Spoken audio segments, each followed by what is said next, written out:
আচ্ছা বাদল মামার যে ফোনটা হারা গেল, এটা এখন কে নিছিস ক? এখন এটা আমাদের ভিতরে থাকবে, যেই লিস ক আগের তেন ক। এখন তুই কি বাদলের নিছিস?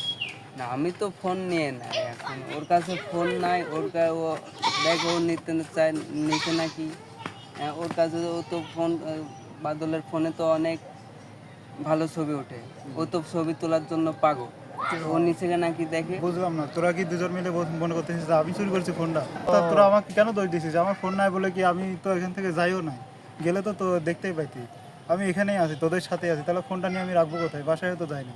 না, এভাবে আমার দোষ দিতে দেওয়া নেই। এখানে তো আরো লোক ছিল, হয়তো বা সে নিছে কিংবা বাইরের লোক নিছে, তাহলে আমাকে দোষ দিবে, এটা তো ঠিক না। আচ্ছা চল আচ্ছা বাদল ভাই, চলো, বাদল মামা এলে গান এই তা আছে, মাঠে আছে, যাই সেই দেখি। তো চলো যাই।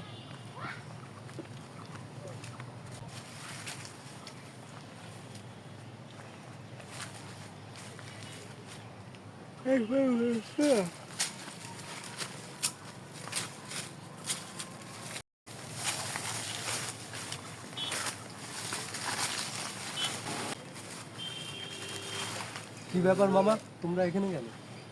দেখো রনি মামা, তুমি এলে গান যদিও বাদল মামার ফোনটা নিয়ে থাকো তাহলে দিয়ে দাও, কারণ আমরা চাই না যে আমাদের সম্পর্ক নষ্ট হোক বা এলিগান নিজেদের ভিতর কথা লোকে জানুক। এখন তুমি যদি ফোনটা নিয়ে থাকো তাহলে তুমি দিয়ে দাও। কিরে মামা, তুই বারবার খালি আমাকে কেন সন্দেহ করছিস? ফোনটা তো আমি নেই নাই, নিলে তো আমি দিয়ে দিতাম তাকে।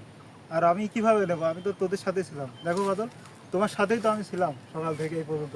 আমি নিলে নিয়ে কোথায় যাবো? আমি তো কোথাও যাই না। দেখো, আমি অত কথা শুনতে চাই না। আমার মোবাইলটা কে নিছে তোমরা ভদ্রভাবে দিয়ে দাও, কারণ আমি চাই না তোমাদের সাথে আমি গন্ডগোল করি। তাহলে চেক করো, সমস্যা নেই। আমিও তো নিই নাই। চেক করো, তুমি চেক Check করতে করো পারো, তাহলে। সমস্যা নেই। এখন কি আমি তোমাদেরকে চেক করবো? এই সম্পর্ক আমাদের, বলো। তাছাড়া আমাদের তাহলে তোমরা তো কি চাও ফোন- আমি তোমাদেরকে চেক করি? আমাদের তো ফোন আছে, এখন আমরা নিয়ে কি করবো? এখন রনি মামা লেস নাকি? দেখো রনি, যদি তুমি নিয়ে থাকো তাহলে মোবাইলটা দিয়ে দাও। আমাদের সম্পর্কটা যেহেতু আছে, আমি চাই না যে সম্পর্কটা নষ্ট হোক একটা মোবাইলের কারণে। এখন দেখো, তুমি ভাইবে দেখো, মোবাইলটা যদি নিয়ে থাকো দিয়ে দাও।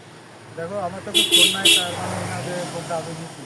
এটা তো তৃতীয় পক্ষ নিতে পারে, কারণ এখানে আমি একা না, আরও লোক ছিল।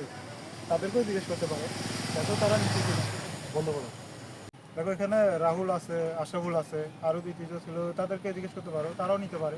এখন তোমরা ছিলা, তোমরাই জানো কে লিছে না লিছে। তোমাদের ভিতরে কথা বলো, কথা বলে দেখো, কারণ আমার মোবাইলটা আমার খুবই প্রিয়। তোমরা তো জানোই আমি মোবাইল ছাড়া চলতে পারি না। এভাবে মোবাইলটা যদি তোমাদের মাঝে থাকে যদি হারা যায়, তাহলে আমি আর মনে হয় না বন্ধুত্ব করে বিশ্বাস করবো। এখন তোমরা তোমরা কথা বলো, কথা বলে দেখো কে নিছে। আমি অত কিছু জানতে চাই না। এখন আর সকলে দেখ, তোরা দুজনে এভাবে তাকা আছিস কেন আমার দিকে? মনে হচ্ছে আমি ফোনটা নিছি। আসলে আমি ফোনটা নেই নাই, তোরা নিলে দিয়ে দে। অথচ আমার দোষ কেন দিছিস? তার সাথে সম্পর্ক ভালো বলে কি আমার দোষ দিবি? এটা কি মানতে পারি আমি? ফোন নিলে দিয়ে দে, তোরা দিয়ে দে। এখন তুমি, তো তোমার কাছে তোমার ফোন নাই, কাছে ফোন নাই, তুমি তুমিই তো নিছাও। লিছো, আর কে লিবে? আমার তো ফোন আছেই। এটা তো মানতে আমার পারবো না, ফোন আমার নিয়ে কি কাছে করবো? ফোন নাই বলে কি আমি ফোনটা নিছি? এটা কি মানা যায়? তাহলে চেক করতে বলো ওকে। চেক তাহলে কর, বাদল check কর। মামা চেক কর। তোমরা যদি চাই যে আমি তোদেরকে চেক করি, তাহলে আমার কিছু করার নাই। যদি চেক করে তোদের কাছে মোবাইল পাই, তাহলে মনে কর এর থেকে খারাপ কিছু হবে না। ঠিক আছে, তোদেরকে সমস্যা আমি বন্ধু হিসাবে মনে করি। যাই হোক, আমি চেক করতেছি, নেই। ঠিক আছে, check দেখি করো। তোদেরকে চেক করে পাই নাকি।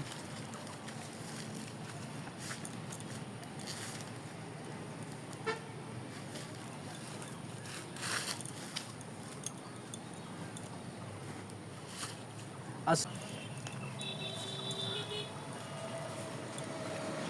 কি রে মামা, এটা কি? কি রে মামা, তোদেরকে আমি এত বিশ্বাস করি, এত ভালোবাসি, তোরা এভাবে মোবাইলটা নিয়ে ওই বেচারিটা তোরা এভাবে ফাঁসা দিচ্ছিস। মামা, এখানে ঘটনা কিন্তু আরো আছে। কি ঘটনা মামা? তোরা এভাবে রাহুল আমাকে নিতে বলেছে। রাহুল আগে নিচে নিয়ে আমার কাছে দিছে। ও বলেছে ওখান থেকে ফোনটা অন্য কারোর কাছে বেচে টাকা দুজন ভাগ করে নেব। আর মাঝখান থেকে রনির যেহেতু ফোন না, রনিকে পয়সা দেওয়া হবে। এই একটা কথা মামা, বলো, তুমি বলো, তোমাদেরকে আমি এত এত ভালোবাসি, আর তোমরা যদি এরকম কাজ করো, ওর সাথে আমার ভালো সম্পর্ক বলে তোমরা ওকে এভাবে ফাঁসা দেবে মামা, আমি এটা কখনো কল্পনা করতে পারি না মামা। এই একটা কথা মামা, বলো। আমি এ বিষয়ে কিচ্ছু জানি না। কি ওই প্রথমে ফোন নিয়ে আমাকে দিছে, আমাকে বলছে যে ও কিছু নিয়ে আমাকে দিবে। এই মোবাইল চুরি করছিস, আবার তোরা যদি হাতে পাতে ধরা পড়ে যদি স্বীকার না করিস তাহলে তো আমার বন্ধুর নামে তো মনে করো কিছু থাকলো না। কষ্ট করে। ঠিক আছে? ওকে। আচ্ছা রনি, আমি তো এসব বিষয় কিছু জানতাম না, ওরা এই কাজটা যে করছে আমি এটা জানতাম না। যাই হোক, আমি না জানে বুঝে তোমাকে অনেক কিছু বলছি, এটার জন্য কিছু মনে করো না। না না, সমস্যা নেই, বন্ধুত্বের ভিতরে আর বাবা, আমি এইসব সব ভুলে গেছি। তুমি যেহেতু এই একটা জিনিস করছো, ওকে সরি বলে দাও, আমি এটার জন্য আর কিছু বলবো না। সরি মামা, ভুল হয়ে গেছে। ঠিক আছে, এবার কোনো মাফ করলাম, কিন্তু নেক্সট টাইম এরকম ভুল আর করিস না। কারণ একটা বন্ধুত্বের ভিতরে অনেক কিছু থাকে, তো বন্ধুত্বটা এভাবে নষ্ট করার চেষ্টা করিস না। ঠিক আছে, আচ্ছা। ভালো থাকিস। আচ্ছা, বাদ দে। চলো। হ্যাঁ বাবা। হ্যালো বয়েস, কি অবস্থা? হাই। Hi everyone. আচ্ছা, বন্ধু মানে বন্ধু মানে এভরিথিং। বন্ধু মানে হচ্ছে না বলা কথা বলতে পারা, এবং বন্ধুত্বের কাছে যেটা শেয়ার করা যায় সেটা আর কারোর কাছে শেয়ার করা যায় না। বন্ধু হচ্ছে মনের গভীর থেকে আসে। যেমন- আমরা অনেকে কি বন্ধু মনে করে নিজের সাথে রাখি, কিন্তু তারা মনে করেন যার সাথে আপনার ভালো সম্পর্ক, কিন্তু মনের মিল রাখা লাগবে। এভাবে হিংসাহিংসি করলে কিন্তু বন্ধু হওয়া যাবে না। কখনোই কিন্তু হবে না। আর হ্যাঁ। হিংসা বিদ্বেষ দিয়ে কখনো প্রকৃত বন্ধুত্ব হয় না। বন্ধুত্ব থাকতে হলে মনের মিল থাকতে হয় এবং একে অপরকে বুঝতে হয়, যেটা পার্সোনাল কথা শেয়ার করা। আমার বন্ধু বেঁচে থাকুক চিরকাল। আই লাভ ইউ বন্ধু। Good bye.